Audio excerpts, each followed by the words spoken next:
Running pace for Hyrox. It's a tricky business. Get it right and you save yourself a lot of time. Get it wrong and it could be a lot harder than it needs to be.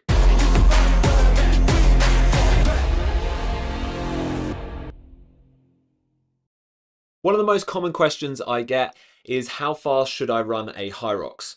And it's often followed by, well, my 5K time is this, and I can never give a straight answer because it depends on multiple variables. In this video, I'll go over each factor that affects your run time and then how to work out your running pace.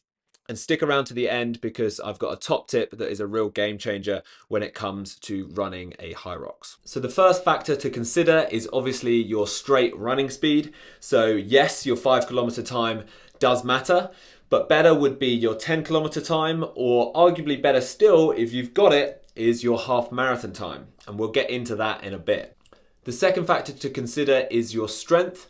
When it comes to the stations, being stronger will not only make you faster at the stations themselves, but it will make them less taxing, and therefore you should be able to maintain closer to your true running speed. As an example, if you had top marathon runner Kipchoge run a Hyrox, which I'd personally love to see, and he was up against a top rugby player like Maro Itoje, Kipchoge's top 1 km speed would be way higher, but then you get him onto a sled that is 3 times his body weight, and he is going to have to use so much more energy pushing that sled that his following run will be a lot slower. Whereas a rugby player like Itoje, his 1 km speed will be much slower than Kipchoge's, but he wouldn't expend nearly as much energy pushing that sled, and his drop off wouldn't be nearly as much. So their times would start to get a little bit closer. The third factor to consider is your endurance. The races are around an hour plus, with average times being 90 minutes. So even if you are equally strong at running and at the stations, you may just struggle to sustain output for a long duration, and therefore running pace will start to drop off. I've seen this a lot with CrossFit athletes that are trying Hyrox. They are strong and they are fast, and that is great for the first 20 to 30 minutes. And because of that's the time domain where most of their workouts are within, the longer they go, the more the running pace drops off. So it's not just about what your 8th kilometer time is, it's what your 8th kilometer time is after an hour of working out. The final factor to consider is the feeling of compromised running. The real challenge with running pace in Hyrox is that it doesn't feel like a normal run.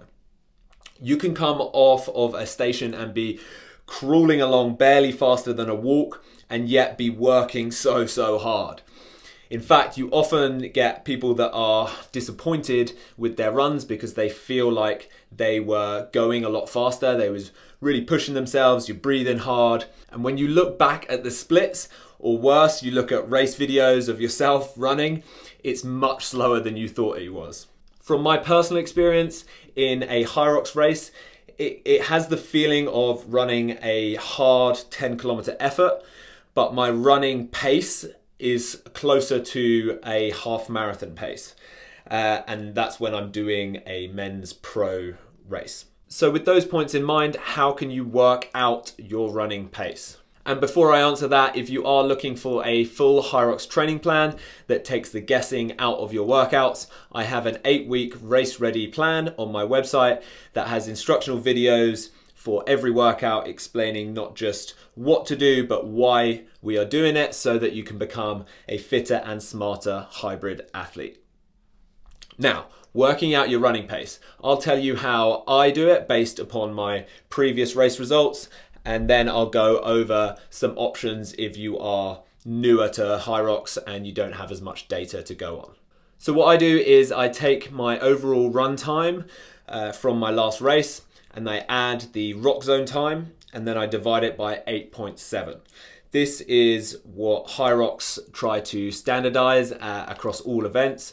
Sometimes the rock zone is short, sometimes the runs are long, or vice versa, but it should equate to 8.7 kilometers. So total time plus rock zone time divided by 8.7, and that's my overall running pace. And then I try to slightly improve that each race. Recently, I've been trying to negative split my runs, and by that I mean get faster as the race goes on. So I take that average pace and then I add a few seconds on for my first 4 runs, and then I knock a few seconds off for my last 4 runs. This has worked out well for me. I tried it in my last Hyrox simulation I done just a couple of weeks ago.